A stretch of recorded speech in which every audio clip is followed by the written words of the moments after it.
Amigos, famílias, Bioma 7 Podcast e Business, o podcast do mercado da música. Hoje, mais uma celebridade nos estúdios da óptima produtora Bioma 7 e uma collab magnífica com o Business, o podcast do mercado da música.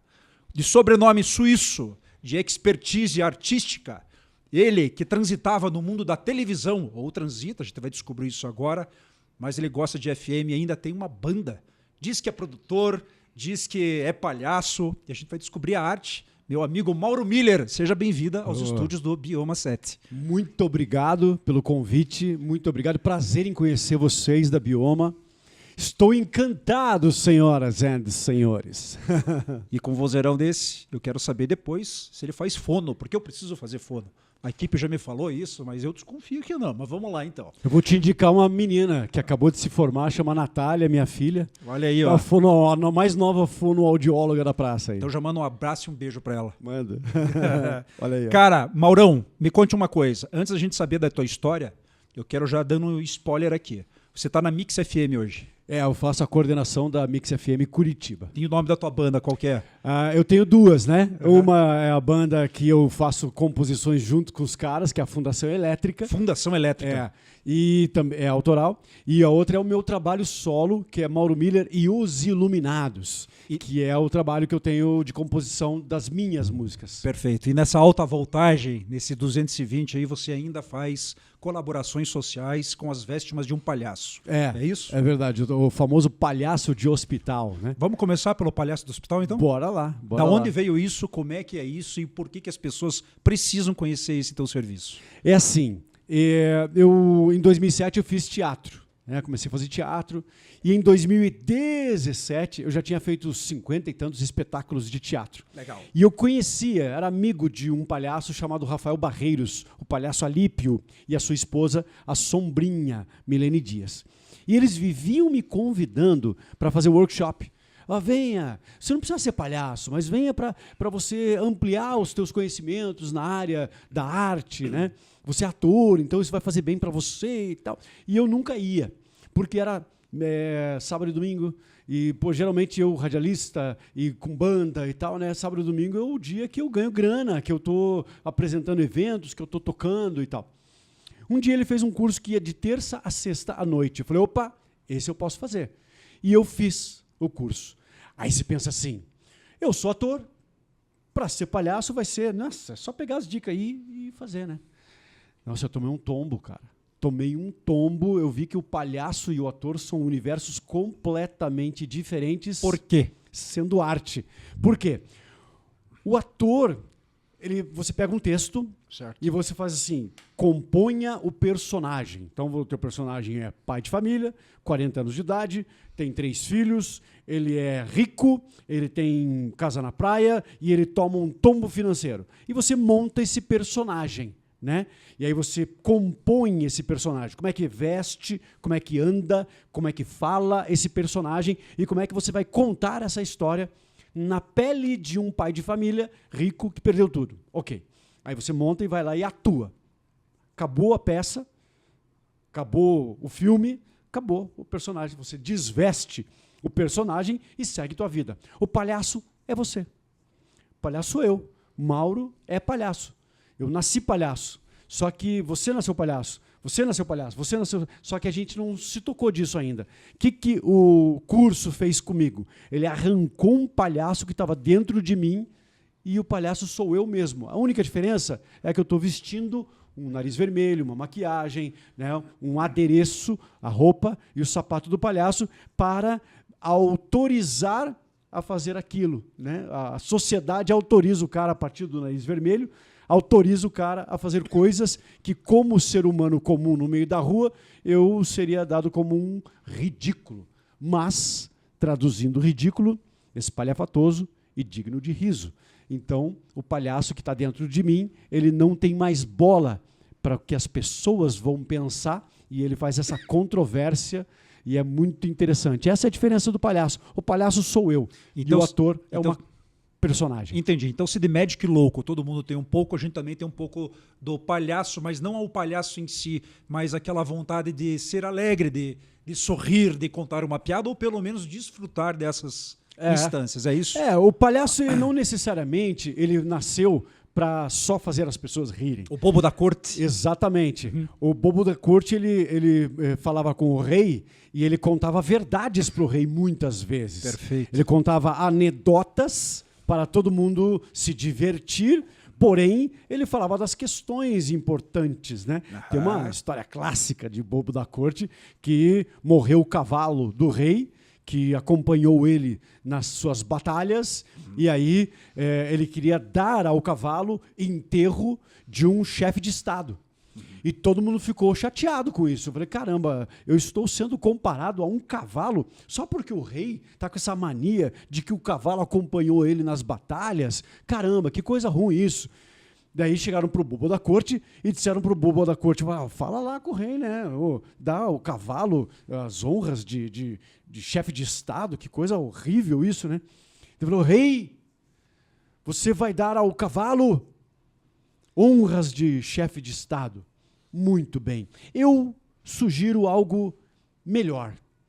Eu acho que o senhor devia dar a esse cavalo as honras de um rei, porque ele carregou o rei durante as batalhas. Aí virou churrasco. Então, o bobo da corte tinha essa função, né? Não só de fazer rir, mas fazer refletir. E o palhaço é isso, né? O palhaço é você, está aí dentro de você. Se você quer arrancar ele fora, seja você mesmo o mais tempo, né, que você puder. Entendi. Burn the clowns. Né? Mauro, me conta uma coisa. E essa ação social, ela permeia instituições de saúde, palestras para empresários. Como é que tá a tua pegada aí, cara? No mês passado, por exemplo, eu fui a uma escola estadual. Legal. E fiz um espetáculo para crianças. Eles, no pátio da escola, eles montaram lá um palco e as crianças todas da escola reunidas para fazer o espetáculo. Então não é só no hospital, né? Casa de acolhimento, já fomos a asilos e casas de repouso de terceira idade, hospitais, de tudo um pouquinho, né? Que a gente faz, né? Na casa, há 4 meses eu fui numa escola que atende PCDs. Certo. Então, nossa, são muito legais essas incursões, assim, é bem bacana. Bacana, sensacional. Esse serviço, ele te ajuda a lapidar a tua comunicação, ele ajuda a transformar você como comunicador, ou ele está ajudando, ou você está começando a identificar isso? Como é que está? Eu sou um aprendiz, né? Acho que eu vou morrer aprendendo. E toda vez que eu vou numa ação dessa, toda vez que eu faço uma visita dessas, eu aprendo. Certo. Alguma coisa eu tiro dali e você vai lá levar a sua solidariedade, você vai levar a sua alegria para as pessoas. Na verdade, eu vou lá aprender. Eu vou lá receber muito mais do que eu estaria dando. Você está além e aquém do clichê. Exatamente. Tá. Porque quando a gente vai a um lugar desses, são lições de humildade, são lições de simplicidade, são lições de gratidão, são lições de vários tipos de matérias que fazem com que eu saia de lá melhor do que quando eu entrei. Que legal, cara.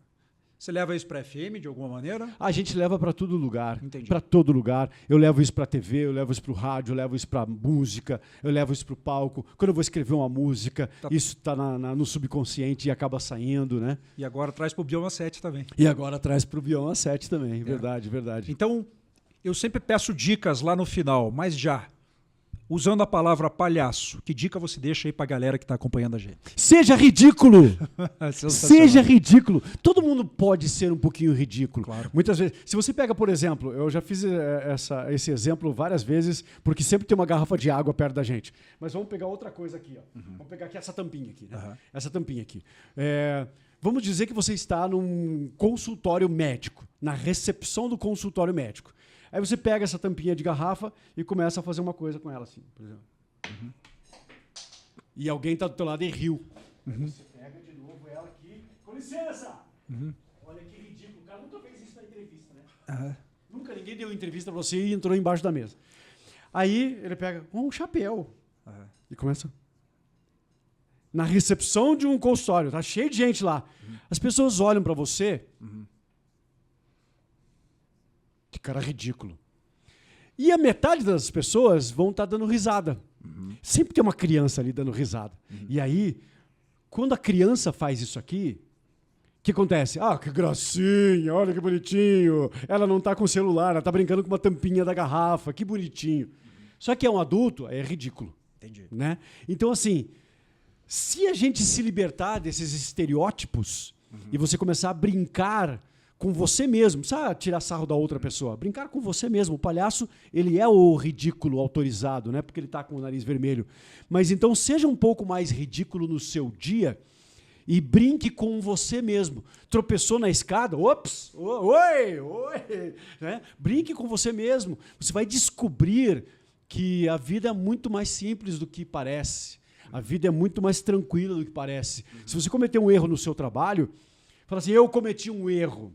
O que eu vou aprender com esse erro? Né? O que eu vou fazer para melhorar? Né? Então, não tenha medo do ridículo, porque com o ridículo você aprende. Então, se fosse para deixar alguma dica, eu deixaria essa aí. Né? Perfeito, porque nas redes sociais, principalmente em LinkedIn hoje, a gente vê um pragmatismo no comportamento e no enfoque de RH. Né? Seja exigente consigo, seja estudioso. Não, a gente concorda com tudo isso. Agora tem o lance da autocobrança que é tóxica para a própria pessoa. Muito tóxica. Então essa mensagem, seja palhaço, é para trazer justamente a suavidade que a vida precisa ter. Exatamente. E a minha palestra chama-se O Palhaço que Mudou a Minha Vida. Eu faço um número de palhaço que eu entro com uma vassoura e lógico, a vassoura serve para varrer. E eu faço isso um pouquinho, as pessoas pensam, o que vai varrer o palco? Vai varrer o cenário? Vai varrer o lugar ali?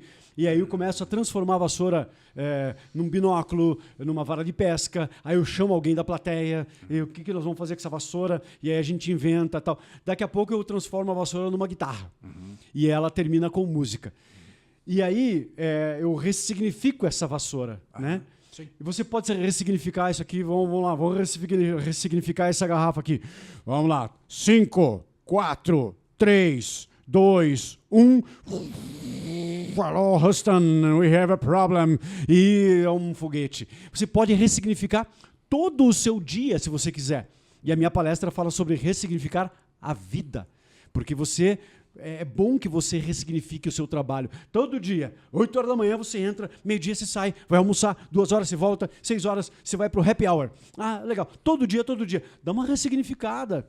Em vez de você ir para casa, passa num parque. Ressignifica. Né? Ressignifica a sua vida. Você erra, sorria para o seu erro. E essas coisas que eu abordo na palestra fazem muito efeito.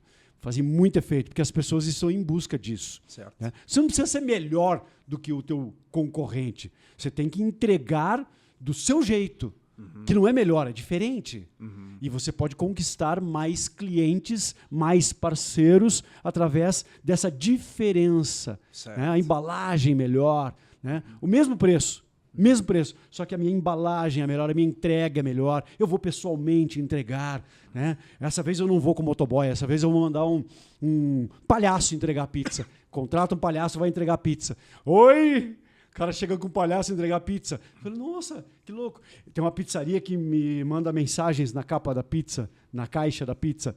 E eu mandei uma mensagem para eles, seguinte, eu vou receber a minha sobrinha e ela acabou de saber que está grávida. Eles me mandaram a mensagem na caixa de pizza. Então, quando a pizza chegou, a gente colocou na mesa assim, tinha uma mensagem para minha filhada. E ela se emocionou com a pizza. Nunca mais deixei de comprar pizza naquela pizzaria. Então, assim, é essa coisa da ressignificação das coisas simples. E aí, de carona para o mundo prático dos negócios, vem o que eu penso contigo. Não é reinventar a roda, mas saber embalar de forma diferenciada. Exatamente. E as pessoas não sabem embalar, nem a si mesmo. Não é verdade? Exatamente. Por exemplo, quando você fala de descontrair, seja palhaço e suavize sua vida, eu tenho uma frase que eu carrego desde criança, olha que legal, vê se concorda comigo. Brega é ser chique. Claro. Entende? Porque quando você adota um pedestal de seguir a moda, seguir conceitos, estar alinhado full time, dentre outras coisas, você deixa de descobrir outros mundos que estão ao seu redor. Fantástico. Mix FM, conta um pouquinho, como é que tá o negócio lá? É a terceira vez que eu monto a Mix em Curitiba, né? A primeira vez a gente montou em 2006.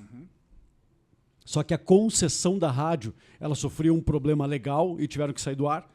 Na segunda vez, com esse mesmo grupo, era a 91 Rock, né? Lembro. E a gente transformou ela em Mix FM. Só que é uma rádio que era arrendada. E daí o dono da concessão pediu de volta e a gente teve que entregar. E agora eles adquiriram uma frequência e a rádio é a terceira vez que a gente monta e, claro, está fazendo mais sucesso o empreendimento por conta disso, né? Porque a rádio agora é de propriedade desses gestores. E ela está muito bem, já há 2 anos, vai fazer 3 anos agora, em março, e ela está muito bem, obrigado. Uma rádio que atinge aí uma galera adulta, 35 mais, com bastante eficiência, eficácia. E tá indo no meio. Agora, eu posso fazer uma pergunta para você? Deve. Já que você falou de comunicação, né? Bora. Você é um cara da comunicação, do setor de comunicações e trabalhava com educação. Sim. O que fez você sair do mundo educacional e entrar nesse mundo da comunicação com a Bioma? Qual foi a ressignificação aí? Vamos lá. A ressignificação, na minha opinião, ela é constante. Para tudo. Tá? Mas a educação eu não larguei. O mundo educacional, né, eu não larguei. Porém, eu deixei ele um pouco em stand-by, digamos assim, e daí eu empoderei o meu lado de comunicador, que é a minha formação básica. Mas olha que curioso, já que você está contando a tua história, Mauro, lá atrás, antes de eu entrar no curso de jornalismo e relações públicas e comunicação, certo? Eu já era um comunicador nato. E as pessoas que estavam próximas de mim sempre davam pitaco. Quem? Meu pai, minha mãe, meus amigos. Os próximos. Eu já tinha apelido de articulador na adolescência. Então eu era o cara que fazia a gestão de festas, que organizava as viagens para a praia, entende? E essa era uma soft skill, que hoje se fala, que eu tinha uma noção desse poder, mas eu precisava de uma orientação. E lá atrás daí eu vinha fazer comunicação, fiz essas faculdades, fiz minhas especializações, e daí entrei no mundo educacional. O mundo educacional se congelou, dá para dizer assim, ou está em stand-by, há 3 anos, quando veio o insight do Bioma 7. Por que Bioma 7? No Brasil temos 6 biomas. E esses ecossistemas, nas fronteiras desses biomas, eles se conversam, certo? Até que eles vão se transformando, um vira mais isso, outro vira mais Mata Atlântica, outro vira mais Cerrado, enfim. Mas eles se conversam. Analogicamente, eu precisava de um ecossistema onde eu pudesse ter uma flexibilidade, uma oportunidade de conversa. Por isso o Bioma 7. Então o podcast hoje, para mim, é estilo de vida, lifestyle, ele é trabalho, ele é pontualidade, porque eu tenho um compromisso em levar pessoas sérias para os ouvintes, né? No caso, os espectadores de celular. A famosa maçã, né, que mudou a história da humanidade é a do Steve Jobs. Exatamente. Né? Então você tem lá a Isaac Newton, você tem a Eva, você tem a maçã das gravadoras dos Beatles e a do Steve Jobs. Por quê? Porque todo o comportamento está aqui hoje em dia. E dificilmente isso vai mudar a curto prazo, certo? É uma tendência que pode se transformar, mas essa presença de tela que o podcast entrega, ela já é indexada. Deixa eu aprender um pouco mais, então, já que você falou o nome tendência, você falou a palavra-chave do que você está fazendo agora, né? Eu sou um cara que ficou 15 anos ao vivo numa TV aberta. Isso. E no último ano, nos 2 últimos anos, eu tenho tentado e aprendido a ir para esse mercado digital. Tem um canal de YouTube, que é o Paz e Amor, tenho tentado fazer algumas coisas dentro só que eu ainda estou muito no embrião do que eu queria fazer com o digital. O que você vê da relação TV aberta, rádio aberta, para agora o TV 3.0, que vai a partir de 2025 chegar aqui no Brasil, para esse material que você está produzindo, para o Bioma 7, qual é a tendência desse mercado da comunicação para as próximas gerações aí? O que você está percebendo? Se eu fosse resumir, seria uma digitalização a médio prazo, certo? Você pode pôr isso 2028 mais anabolizada ainda. Tá? A gente sabe que o mundo é cíclico em questões de consumo, né? Mas antes a gente era forçado a 2 canais. O antigo rádio, que está até hoje aí, mas ele tem um poder que a televisão nunca teve, por isso que ele se destacou e permaneceu, e a televisão com os 4 ou 5 canais no máximo ali. Veio a TV a cabo, certo? Melhorou. As parabólicas, mas, cara, quando a sacada abre aspas, quando a sacada veio para a internet, as pessoas começaram a entender que ali o Borogodó ia permanecer por inércia, certo? E é um multiverso. Tanto é que a gente já tem doenças desse metaverso digital, Sim. né, que estão indexadas a esse comportamento. Mas lá atrás na TV a gente também tinha doença, né? De acompanhar a tela demais, ou videogame, ou não parar de escutar rádio. Só tinha outros nomes. Exatamente. Né? Se lembra aquele chavão ou aquele bordão? Pô, a minha empregada não limpou a casa do jeito que ela vive escutando a rádio sertaneja. Lá nos anos 60, 70, lembra disso? Sim. Pois é. O celular hoje, o comportamento, certo, da presença de tela é para tudo. Por quê? Porque você acabou de assistir um corte do Bioma 7, você fecha, você já entra no aplicativo do plano de saúde, você já faz a transferência lá para o Elton, quem quiser me fazer pode fazer, e isso, aquilo, dentre outras coisas. Ou seja, a tua vida está indexada aqui dentro. O aplicativo que acompanha o ônibus do teu filho, o Uber que você vai pedir, a CVC que te mandou pacote de viagem para o Rio de Janeiro ou para Dubai, está tudo aqui dentro. Ou seja, olha que interessante, tudo muito próximo, certo? Não, a gente tinha TV, aí daqui a pouco a geladeira estava no outro cômodo, porque é a cozinha, mas daí a relação com os amigos era telefone, ou se tinha que ir lá no bar à noite para encontrar eles, não, agora já está tudo aqui. Então, quando eu falo de uma digitalização mais anabolizada ainda, eu acho que as pessoas devem se preparar. Claro que a mudança não é da noite para o dia, ela vem acontecendo. A título disso, o 5G. Teve a grande notícia há 2 anos, foi implementar as primeiras torres em Curitiba, mas agora veio a autorização para expansão do 5G. E, cara, a hora que o 5G ganhar uma permeabilização mercadológica, cara, a comunicação vai ser assim, ó. É capaz, inclusive, da gente assistir um podcast aqui de um lado, do outro do celular vai ter uma outra tela e você tá um lance congelado aqui, certo? Homologar isso para outras tecnologias futuras é totalmente possível, cara. É engraçado como as pessoas estão falando de física quântica agora, né? Você lembra? Já vamos chegar lá. Você lembra dos Jetsons? Sim. Aquela charge do Jetson é muito boa. Consulta a teledistância. Né? Pense, 007, os primeiros James Bonds lá, que ele falava por um comunicador no anel. Cara, tá aqui. Tá aqui tudo. Então, perspectiva. A gente precisa se colocar em perspectiva de evolução e comportamento de consumo. Se há 50 anos atrás era utópico, certo? Mas o cinema tem esse poder, né? Ele cutuca a ciência. Sim. Mas a gente sabe por quê? Porque os diretores pesquisam a ciência também. Com certeza. Não é à toa. Então, 50 anos para o futuro, o que vai acontecer? Estamos na Matrix. Então, meu saudoso pai, ele falava assim, quando eu contei a história das maçãs. Meu pai, professor, Elton, qual vai ser a 5ª maçã, então? Né? Bem interessante isso. Cara, você é músico também? Sou compositor, né? Compositor. Eu uso o violão para compor, né? Você tá mais para Cazuza ou Renato Russo? Puxa, os dois. Os dois? Os dois. Eu gosto de letra e música, né? Gosto de letra e música. Eu gosto de escrever algo que a pessoa leve para ela, né? O Renato Russo fez isso comigo, o Cazuza fez isso comigo, né? Sim. Eu absorvi a letra deles, né? Antes de absorver a música, né? Sim. A música me fez tornar a letra agradável aos ouvidos, né? Mas é a minha intenção. Por que eu te fiz essa pergunta? Diante do comportamento novo digital, ou esse digital novo, se você perceber, as bandas hoje compõem ou para o Spotify ou para o mainstream digital. Sim. Aonde também, e infelizmente, perde-se um pouco de essência poética.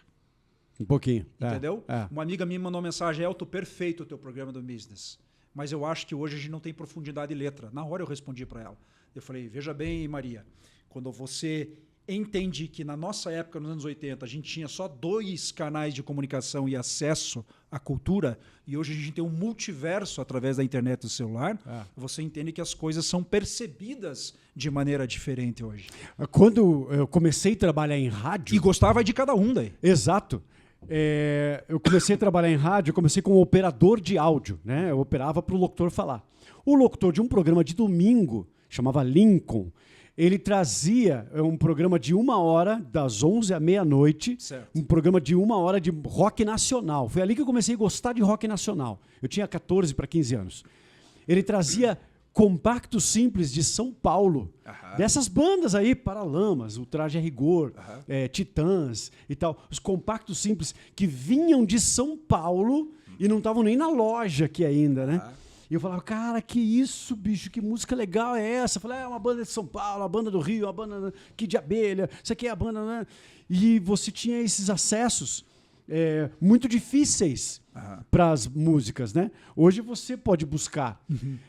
Porém, você falou de uma deficiência do conteúdo que ele pode ser explicado o seguinte: o comportamento humano ele continua ainda absorvendo o que empurravam, né? Nos empurravam, fomos enlatados. Sim. De 9 às 6, USA. Então a gente absorve as mesmas informações, só que a gente tem mais acesso. Sim. Mas quando a pessoa que digita a busca, que é muito abrangente, a maioria ainda busca coisas mais fáceis, coisas melhor absorvidas, que são fáceis de absorver, letras que não são muito difíceis, mas aí é uma questão de educação e cultura. Com certeza. Que não é, concordo. Né? Eu busco, hoje em dia eu estou fazendo estudos a respeito da história das religiões. Né? É uma busca que eu faço na internet hoje com muita facilidade. Livros e historiadores e tal. Mas tem gente que vai buscar aquele refrãozinho fácil, né? Com certeza. Então depende muito de quem busca, não da busca. A busca hoje em dia tem como fazer bomba, né? E tem como você aumentar os seus conhecimentos. Hoje, como podcaster e produtor de podcast, eu falo assim para quem me procura para fazer negócio. Dentre outras coisas, eu digo, cara, você precisa ter um curador ou ser curador. Né? Você precisa treinar o bom gosto, certo? Tudo bem que gosto é gosto, né? Que é a estética da filosofia. Até onde o feio é feio, até onde o belo é belo e o ponto de encontro. Mas é bem nesse ponto de encontro que você precisa estar antenado, certo? E ter uma expertise para qualquer modelo de negócio. Mas em comunicação, você precisa ser curador ou ter um curador que traga conteúdos que te norteiem, certo? O Bioma hoje, o guarda-chuva principal, são business, negócios, e abaixo dele é qualquer história que envolva gestão, negócios e que inclusive envolve a tua vida também. Futebol, bater um papinho rapidinho? Manda. Pessoal, não é um podcast zoado, é que aqui é um multiverso, porque o cara é multiversal, ele é multilink. Futebol brasileiro, ele, de um modo geral, ele tá estranho. Eu não vou falar que tá caótico e nem que tá maravilhoso, ele tá estranho. Vamos puxar a sardinha para os nossos times aqui? Vamos. Perspectiva de Atlético, Paraná e Coritiba Futebol Clube para 2025. Rapidinho. Assim, nós temos aí 3 exemplos completamente diferentes da decadência do futebol brasileiro. Concordo. Né? O Paraná Clube que não geriu uma fortuna e virou pobre e tem que se reerguer. Certo. A probabilidade, inclusive, do Paraná Clube em 5 anos ser maior do que Paraná Clube, do que Coritiba e Atlético é bem grande, porque aquela história, o cara que vai no fundo do poço não tem mais para onde cair, né? Só tem como levantar. O Coritiba está se reerguendo e com a SAF aumentou o seu conhecimento num estágio, falta aumentar nos outros. Certo. E o Atlético, ele está conhecendo agora o fundo do poço. Certo. Né? Vamos ver o que vai acontecer agora no futuro do Atlético. Depende da gestão e depende de uma pessoa só. Esse que é o grande problema do Atlético. Depender de uma pessoa só. No caso, hoje o proprietário do time, né? Que é o Mário Celso Petralha, que é o presidente ditador do modo operandi, que é o Atlético Paranaense. Tem que se reinventar logo, senão vai colher o que plantou. Eu costumo dizer que o futebol brasileiro ele está sofrendo de uma síndrome que começou na síndrome do vira-lata do Nelson Rodrigues, lá na década de 50, 60. O Lobão fala isso, só que para música. Exatamente. O que acontece? Nós formávamos craques nas várzeas, no campinho, no bairro, na vila. Que até então era normal. Era normal. Então o Pelé saiu jogando bola descalço, né, e o pai dele jogava bola. Desde pequenininho, ele viu bola, ele dormia com a bola, acordava com a bola. Muita gente nasceu pro futebol assim. Até a geração Neymar e Ganso, o futebol nasceu assim, nos campinhos. Né? Aí, quando a Europa montou escolas e academias de futebol para garotos de 11 a 17 anos e falou assim, vamos aprender como é que o mundo joga futebol. E aí montaram laboratórios, academias, prepararam craques e hoje nós temos aí Messi, que em 13 anos de idade já foi colocado lá no Barcelona para ser moldado jogador de futebol. E aí você pode colocar aí o Haaland, o Cristiano Ronaldo. E o Messi já está ficando passado. Exatamente. Já tem outros, muitos novos nomes. Eu estou falando que o cara que nasceu no começo da década de 2000, né? O divisor de águas. Exatamente. E o Brasil começou a fazer prédios no campinho, né? Demolir aquele campinho, a várzea já não existe mais, e nasceram as escolinhas de futebol, que na mentalidade estão tentando fazer alguma coisa que ainda não descobriram o que é. Então o Brasil não tem academias, né? Tem poucas academias de futebol que você possa dizer assim, não, são academias que são laboratórios de preparação para craques. Não tem isso, não tem isso. E perdeu-se a várzea. Então nós não temos mais a criação natural de craques e nós não temos ainda a preparação de laboratório de craques.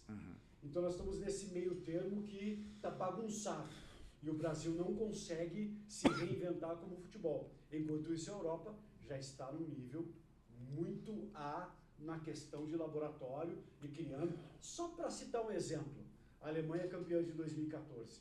Essa Alemanha em 2003, 2004, fez isso, né? Organizou laboratórios, e uma equipe da Série A, para se manter na Série A, tinha que ter 2 pré-requisitos. O primeiro, categoria de base, com laboratórios e academia, e contas em dia. O Borussia Dortmund quase caiu para a segunda divisão com dívidas. Olha só. Eles se reergueram. Pouca gente sabe disso. Exatamente. Eles foram ameaçados de cair para a segunda divisão. Eles tiveram que se reinventar, fazer academia. Tanto é que Ozil não é alemão. Né? O Paulo Rink, que jogou na seleção da Alemanha, não era alemão. E eles começaram venha jogar aqui na Alemanha. Se você tem entre 11 e 17 anos, venha para a Alemanha. Venha jogar futebol aqui na Alemanha. Porque eles não tinham alemães suficientes para fazer uma boa seleção. Eles começaram a fazer esse projeto em 2000, 2003. 2014 foram campeões mundiais. Agora que você me deu a lâmina, eu vou afiar a navalha. Olha que legal. Por que você saiu da Rede Massa, cara? Onde você falava de futebol. Então, aconteceu o seguinte, 15 anos de sucesso, audiência, muito bacana, bem legal, estava tudo muito bem. O SBT enfrentou uma crise natural, que foi o envelhecimento do seu grande mestre, do seu grande gênio, Silvio Santos. Certo. Com a saída da figura do Silvio Santos de cena, antes, não estou falando da morte dele, estou falando dele de uma aposentadoria, né? Ele começou a não gerir mais o seu negócio, né? Ele tinha uma composição lá da filha, de um conselho, que começou há 2, 3 anos a fazer a gestão do SBT. Chegou o ano passado, o SBT reduziu toda a programação local de todas as praças do Brasil. E Curitiba foi afetada também. Diminuíram o tempo local. Entendi. E aí, entre um programa de jornalismo policial e um programa de esportes, o programa de jornalismo policial dá mais dinheiro. Isso é óbvio. Eles reduziram o tempo do show de bola para 5 minutos. Isso é um erro. E eles sabiam que era um erro. Mas era uma tentativa. Certo. Né? Tentaram isso. Mas como é que você fazia um programa em 5 minutos, cara? Eu fazia. Era difícil, mas eu fazia. Caralho. Eu era o editor-chefe, produtor e o apresentador do programa. Certo. Né? Nesses 10 meses. 10 de fevereiro até novembro. Não deu certo, logicamente, não deu certo. Sim. Os patrocinadores olharam, mas esse programa tinha 26 minutos, Caralho. tinha 30 minutos, e agora ele tem 5 minutos. Isso foi negativo para o mercado. Quantos intervalos tinham em 25 minutos? Em 25 minutos tinha um intervalo comercial, mas tinha o intervalo de abertura ou o intervalo de encerramento, os merchans dentro do programa, que eram geralmente 2, Sim. e o intervalo comercial, que geralmente era de 3 a 4 minutos. Chegava no Natal, era 4 minutos. Estreitou tudo isso. Estreitou tudo isso, então diminuiu a verba para colocar o programa no ar. Eles se tocaram disso em novembro e aí saiu do ar esse projeto e aí me comunicaram que eu não faria mais parte da equipe da Rede Massa. Agradeci aos 15 anos de audiência, agradeci à diretoria por tudo que aconteceu e saí buscando a minha vida, né? Certo. Isso foi natural, foi sem problema nenhum, né? Certo. Isso acontece e aconteceu como aconteceu agora, se colocar aqui no mercado de Curitiba, acabou de acontecer um esparramo na RPC, mas foi por contenção de despesas, né? Um dos caras que tinham 25 anos lá de profissão dentro da RPC, do universo RPC, foi mandado embora, né? Então é a realidade e eu estou aqui dizendo para você, foi muito bom ficar lá 15 anos, mas a minha vida segue em frente. Maravilha. E a turma que trabalhava com você, quantos eram mais ou menos, cara? Tinha editor-chefe, produtor, a outra apresentadora, que no caso a Kelly, que já tinha saído há 2 anos já do programa, certo. o ET, que era o comediante do programa, e o repórter e o cinegrafista. Eram diretamente ligados ao programa, 7 pessoas. E o editor, né? 8 pessoas ligadas diretamente ao programa. Que daí, no mês de fevereiro, né, já tinha saído a Kelly Pedrita há 2 anos, mas ela saiu porque ela montou uma estética lá com a irmã dela, e daí ela teve que escolher entre uma coisa e outra, acabou saindo. Tá. E daí eu apresentei sozinho esses últimos 2 anos. Daí, editor-chefe, repórter, editor, humorista e cinegrafista foram desligados em fevereiro e eu em novembro. Tá. Eu conversei nos bastidores contigo, eu vou abrir isso para todo mundo que não tem problema nenhum. A gente precisa trazer o ET aqui 1 hora. Concorda? Concordo, porque você vai se surpreender com a pessoa profissional e com o cara que é esse Douglas. E porque é um mega músico, é isso mesmo? Ele é músico. Que legal. Ele toca baixo, guitarra, teclado, ele toca gaita ponto, ele toca acordeon, ele é produtor de áudio, ele tem um estúdio em casa, que legal. Ele produz música em casa. Que legal. E além de produzir também o áudio da Rádio Transamérica. Spoiler dado. Me conta uma coisa, Transamérica nos esportes da rádio, ela existe hoje ainda, né? Quando eu era o coordenador artístico da rádio em 2001, a gente criou o que é hoje o Transamérica Esportes, né? Aquele formato, eu com a equipe, logicamente, com a direção do Rogério Afonso, a gente criou o Transamérica Esportes em 2001. Foi em julho de 2001 que ele entrou no ar. Cruzeiro e Paraná Clube, foi o primeiro jogo, o Paraná Clube ganhou de 1-0 aqui na Vila Capanema. Que legal, cara. Teus projetos agora, como é que estão, Mauro? Eu continuo como palhaço, eu continuo dando palestra, eu continuo com a rádio, eu continuo com o vídeo, eu tenho meu canal no YouTube, que é o Paz e Amor, e tem algumas coisas novas que eu estou fazendo que com o tempo as pessoas vão descobrir aí, né? Que eu estou muito empolgado com as histórias. Eu acho que tá rolando mais spoiler, mas tudo bem. Vamos bater um papo de banda? Vamos. 2 bandas brasileiras. Que eu gosto? Não, 3 então, porque eu sei que é difícil. Vida, eu gosto de Secos e Molhados, que é das antigas. Tá, uma. Eu gosto de todo o rock nacional aí que eu falei agora. Não, mas né? Titãs, Paralamas, Legião, Plebe Rude, eu gosto muito, assim, né? Então vou apontar uma delas. 3. Plebe Rude. Então, Plebe Rude. Secos e Molhados, Plebe Rude. E Rita Lee, né? Rita Lee, a grande perfeito. professora, mestra, rainha. 3 bandas internacionais. The Mission. Ok. Uma banda dos anos 80, acabou de fazer show em Curitiba, eu fui ver. U2, que é uma banda que eu gosto muito. E Kiss, que também fui no show, fui ver, uma banda de moleque assim, que eu gostava quando eu era garoto. Eu tinha 5 anos, cara, 1984. Meu primo voltou de Detroit e ele trouxe os singles, o disco solo dos 4, né? Cara, a hora que ele me mostrou a capa assim, do Gene Simons, eu não fiquei assustado, porque aquilo assustava a criança. Eu falei, cara, isso é legal. Você veja o poder de marketing de uma banda. Sim. Né? Eu ponho minha mão no fogo. Tem muita gente dos últimos 40 anos, certo? Que começou a ficar fanático por Kiss por causa da estética. Sim. E depois por causa da música, que é excelente. E é uma aula de palhaço. Isso.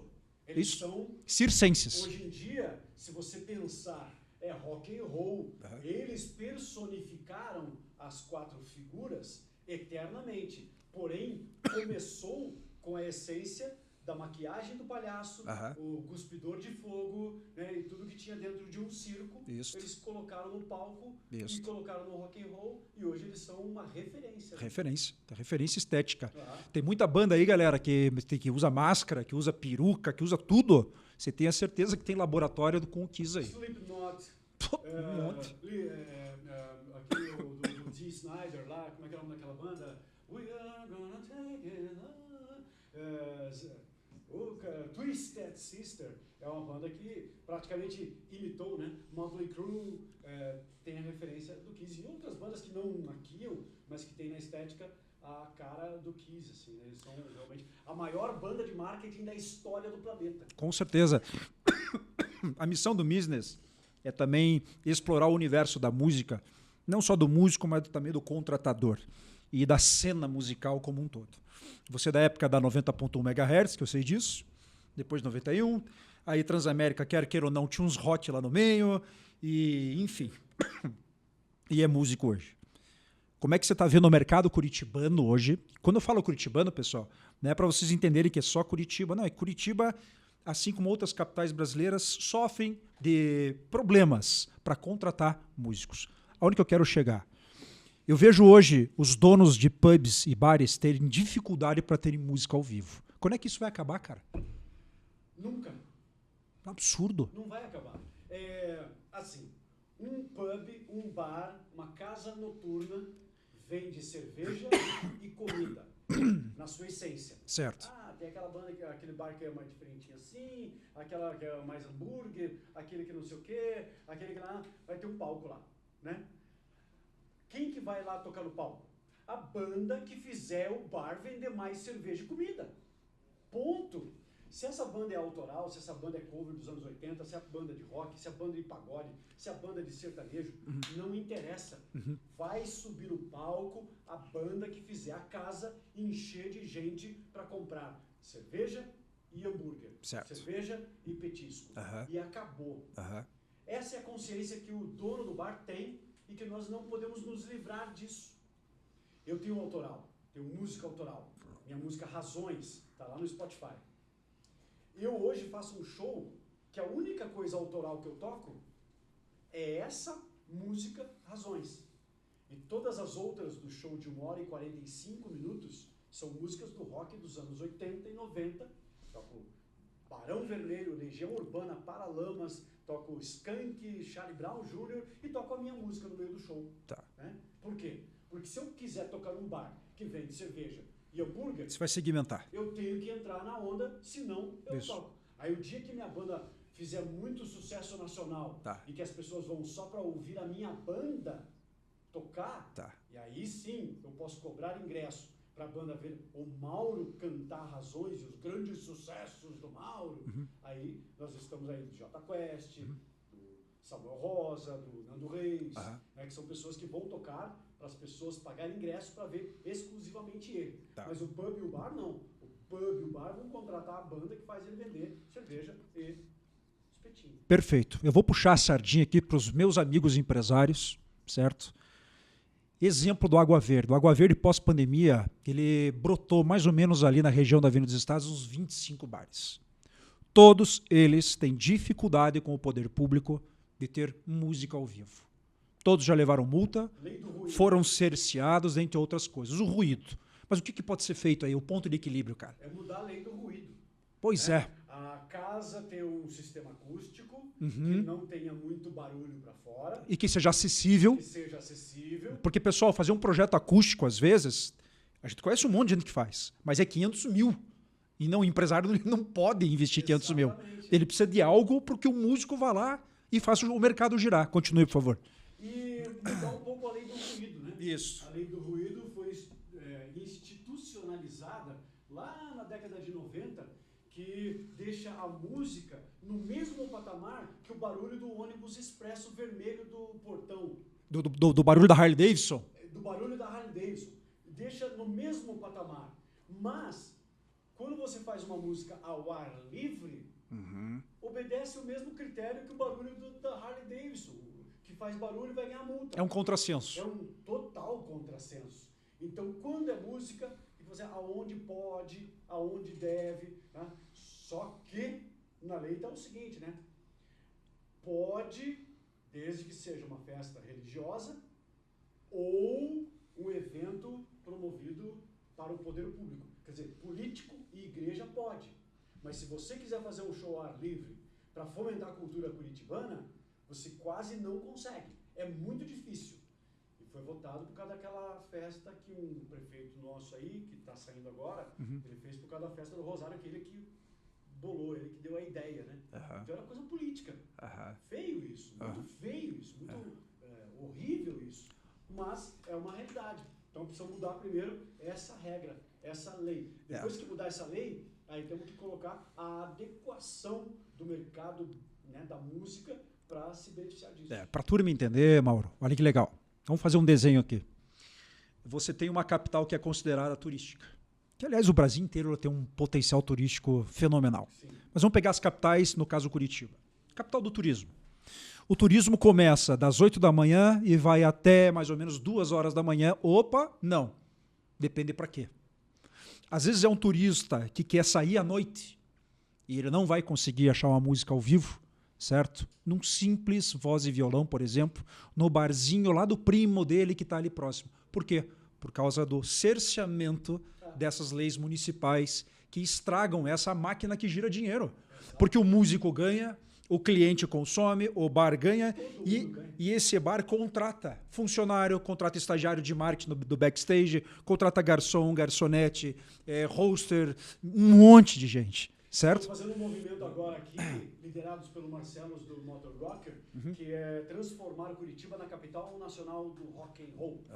Muito legal. Marcelo, incrível, está se dedicando muito a fazer esse projeto funcionar. Já foi para a Câmara, já foi lá protocolado. Isso, em alguns dias isso vai acontecer. Vai ser um mês inteiro dentro do ano, como acontece o Festival de Teatro, vai acontecer um mês em prol disso. Só que precisa mudar essa lei. Por quê? Porque um evento desse, um mês inteiro, em prol da música, precisa mudar essa lei do ruído, porque senão não vai dar para fazer nada se não for dentro de 4 paredes. Não vai poder fazer nada ao ar livre, não vai poder fazer nada para o público 3 horas da tarde, porque não vai ser permitido. Então precisa também mudar essa regra para que os músicos, para que tudo isso que você falou, o hotel, o dono do estabelecimento, a pessoa que vende, fornece, também tem vida musical na cultura curitibana.